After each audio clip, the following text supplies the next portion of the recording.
Hi everyone. How are ya? I'm here with Tia, of course. And it's as if I have not made it clear via my Instagram stories, feed posts, etc. We are on a road trip and we have been together for about the past 72 hours at this point. So we are kind of on our last leg of the driving trip and decided, hey, we are just going to go ahead and open up the floor to a Q&A today due to the fact that we are extremely bored and have a whole nother day of driving ahead of us. So entertain us, please. Any questions you have for me personally, Tia personally, anything about the road trip, etc., go ahead and please let us know and we will be more than happy to move forward with answering those for y'all. Okay, Tia does not like to let me listen to music too loudly, unfortunately, so don't have good playlist recommendations, but podcasts have been extremely helpful on this trip to make hours go by a lot quicker, so I'm going to share some of the ones we have.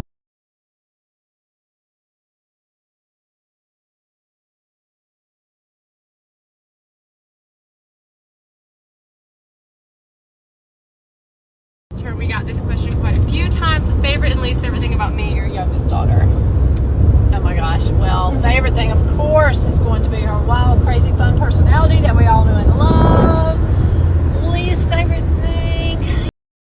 So since she got to do a high and low about me, I will say personally, quickly, a low about her is anytime I'm driving and there's an 18-wheeler within about a 20-mile radius, she grips onto any and everything in the car as if we are having a wreck at that time. Favorite thing would be, and it cut me off as well, but I will continue. Favorite thing is that she was able to take time out of her very busy schedule to come on this road trip with me, and that we are getting to see and do so many fun things together this week. Are y'all currently in hot or cold weather? In between. Okay, well yesterday it was like burning up, scalding hot, then we experienced extreme intense winds that were about to go ahead and blow us over, and then we woke up to snow.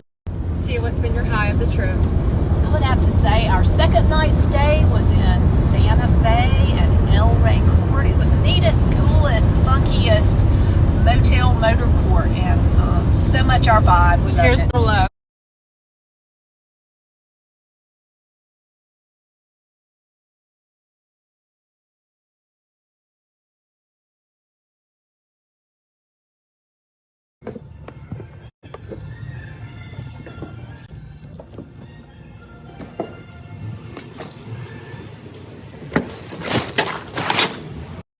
Here we are at the Shell station, almost on our last leg to LA, and guess who's pumping the gas? Oh my gosh, yep, it's her. She's done it the entire trip. I cannot believe it, first time in my whole life that I have not pumped the gas.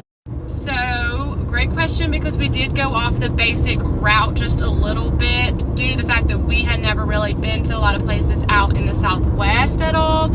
So here's a map of all of the places that we stopped. Started in Florida, ending in California. So the first leg of the trip, like Florida to Texas, I would say was a little bit boring, all flatland. But then after that, we did hit some great spots, including but not limited to, of course, the hotel in Santa Fe that we loved, the Grand Canyon.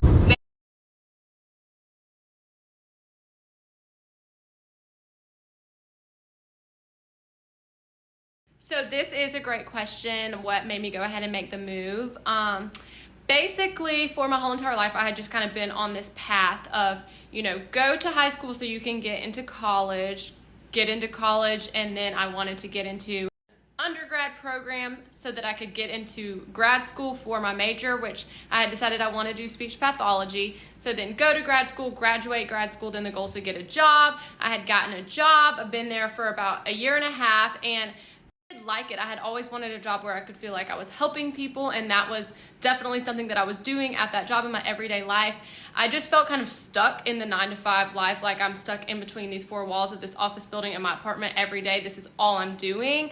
So it was just kind of like, what's next? Like, am I just going to be doing this forever for the rest of my life? Which I said, I can do this and I'd be okay with it, but I just felt kind of stagnant and in this bubble, and that I wanted to try and experience new things and get out of Alabama.